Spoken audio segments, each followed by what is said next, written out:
बिहार विधान परिषद के 5 सीटों पर हुए चुनाव के नतीजे सामने आ चुके हैं और इन 5 सीटों में चौंकाने वाला जो परिणाम है वो सारण से निकलकर सामने आया है।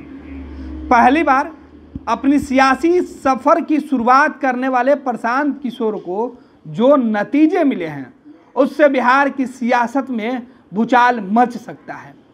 बिहार के दिग्गज नेताओं के माथे पर बल पड़ सकता है। दरअसल राजनीतिक रणनीतिकार से राजनेता बने प्रशांत किशोर ने अपने पार्टी के बैनर तले उन्होंने एक उम्मीदवार को मैदान में उतारा था। हालांकि प्रशांत किशोर ने अब तक आधिकारिक पार्टी नहीं बनाई है। फिलहाल वो पदयात्रा कर रहे हैं और पदयात्रा का नाम उन्होंने जन सुराज रखा है और उनके इसी अभियान के समर्थन से एक उम्मीदवार सारण के मैदान में उतरे थे जिन्होंने जीत हासिल कर ली। एक बड़े दिग्गज नेता के बेटे को इस चुनाव में मात देकर जो लंबे समय से सारण जो शिक्षकों का क्षेत्र है वहां पर उनका दबदबा था, लेकिन महागठबंधन के उम्मीदवार को हराकर पीके के उम्मीदवार ने एक बड़ी जीत हासिल कर यह मैसेज दे दिया कि पीके की रणनीति में आने वाले चुनाव में कई नेता फंस जाएंगे। प्रशांत किशोर चुनाव जिताने के लिए जाने जाते हैं और ऐसे में पीके के उम्मीदवार ने जिस तरीके से जीत से बिहार में आगाज किया है उसका मकसद साफ है कि पीके दूर की राजनीति करना जानते हैं और ये कामयाबी पीके के हौसले को मजबूत करेगा और बिहार के तमाम राजनीतिक दल को मुसीबत में डालेगा। यही नहीं, जनता दल यूनाइटेड और बीजेपी को भी एमएलसी चुनाव के 5 सीटों में से सफलता मिली है। बीजेपी को 1 सीट पर सफलता मिली तो वहीं जेडीयू को भी 1 सीट पर सफलता मिली है। आपको बता दें कि अभी भी जो इलेक्शन कमीशन की तरफ से आधिकारिक बयान सामने नहीं आया है, 2 सीटों पर अभी भी जीत हार का अंतर बेहद कम बताया जा रहा था। उम्मीद यह की जा रही है कि अब से कुछ देर बाद परिणाम जो है वो सामने आ जाएंगे 5 सीट पर। लेकिन जेडीयू के संजीव कुमार सिंह जो चुनाव जीते कोसी क्षेत्र से और गया से, बीजेपी के जो उम्मीदवार थे जीवन कुमार, उन्होंने चुनाव जीत लिया है। लेकिन प्रशांत किशोर के सियासत में एक्टिव होने के बाद, उनकी पार्टी के जीत हासिल करने के बाद किस तरीके से बिहार की सियासत में असर पड़ेगा और पीके का यह मकसद कैसे सफल हुआ समझेंगे। हमारी सहयोगी भी हमारे साथ जुड़ेंगी, सना के पास चलेंगे। सना, पीके का जो मिशन था कि वो बिहार में घूम घूम कर जन सुराज अभियान के तहत लोगों से मिलना चाहते थे, बिहार के नेताओं के बारे में लोगों को बता रहे थे।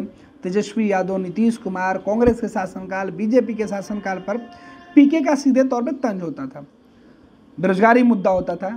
लेकिन इस बीच प्रशांत किशोर ने चुनाव के वक्त मैदान में अपने रणबांकुरे को उतारा और जीत आसानी से उसके झोली में चली गई और ये जीत पीके की जीत मानी जा रही है। जी बिल्कुल गणेश, आपको बता दें कि प्रशांत किशोर ने जब से बिहार की राजनीति में एंट्री की है, हालांकि आपको बता दें प्रशांत किशोर जब आए थे तो उन्होंने साफ तौर पर ये कहा और उनका अभी भी यही कहना है कि वो सक्रिय राजनीति में अभी नहीं है। उन्होंने जो राजनीतिक पार्टी आप कह सकते हैं वो नहीं बनाई है, लेकिन उससे पहले वो पदयात्रा जो जन सुराज की तरफ से वो मतलब कर रहे हैं, इसका नाम उन्होंने जन सुराज दिया है, पदयात्रा कर रहे हैं और बिहार के तमाम जगहों पर जाके हर एक जिले में जाकर के लोगों से मिल रहे हैं।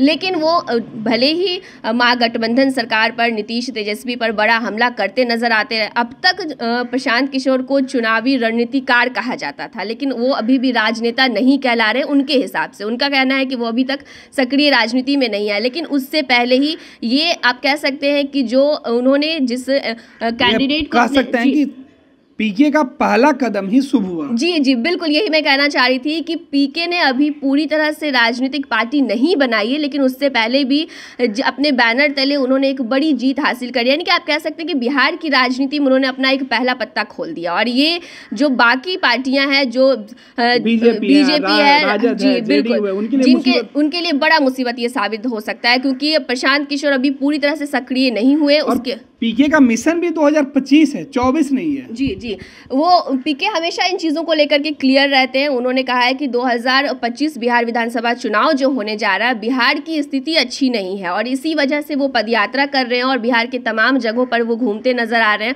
और इस दौरान उन्होंने, आप कह सकते हैं कि पहला अटेम्प्ट लिया है, ठीक है। इस अटेम्प्ट में ही उन्हें जीत हासिल हो गई और एक बड़ी जीत हासिल हो गई, जिससे एक बड़ा झटका जो है जेडीयू और बीजेपी को भी लगना तय है।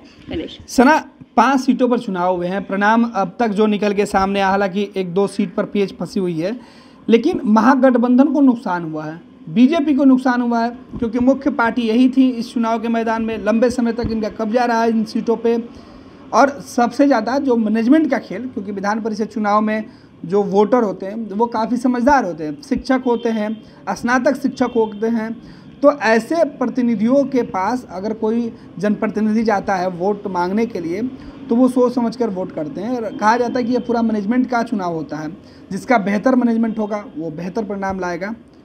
बीजेपी को भी नुकसान हुआ, महागठबंधन को भी नुकसान हुआ।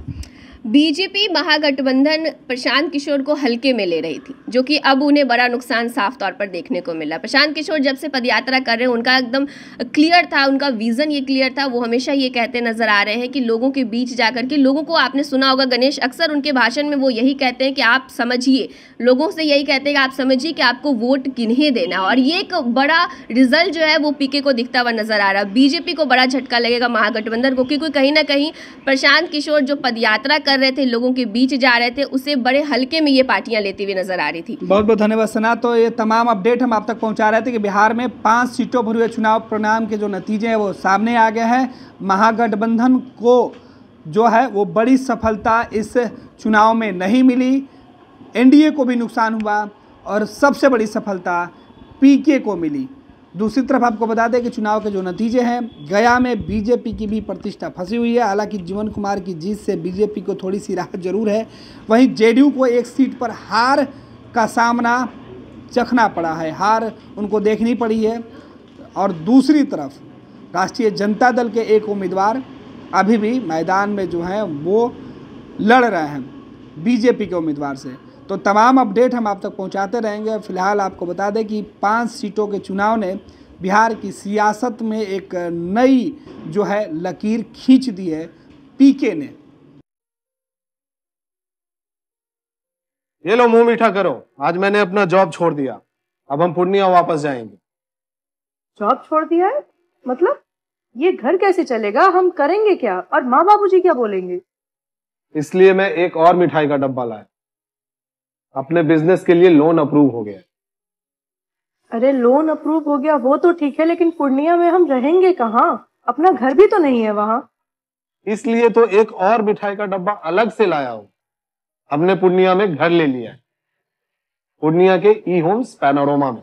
पूर्णिया में पैनोरमा ग्रुप लेकर आए हैं ई होम्स पैनोरमा, बड़ा घर, आलीशान जिंदगी और अत्याधुनिक सुविधाओं के संग। अरे अब क्यों मुंह मीठा करवा रही हो? क्योंकि हम घर वापसी जो कर रहे हैं। घर वापसी की खुशी पूर्णिया में ई होम्स पैनोरमा के संग। ई homes panorama, luxurious lifestyle redefined.